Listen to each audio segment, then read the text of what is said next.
Do you want to see how much trash storage is used every time you delete a photo, or maybe you want a quick way to know if your trash folder is almost full?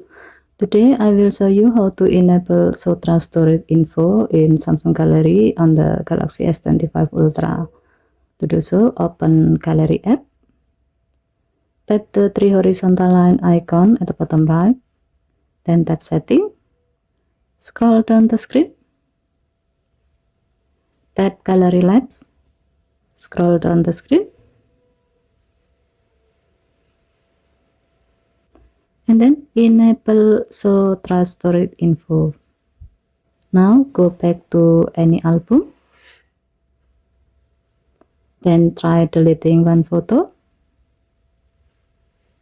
When the pop-up appears, you will now see a clear message showing how much trash storage will be used by the deleted file. If everything looks good, just tap Move to Trash. And that's it.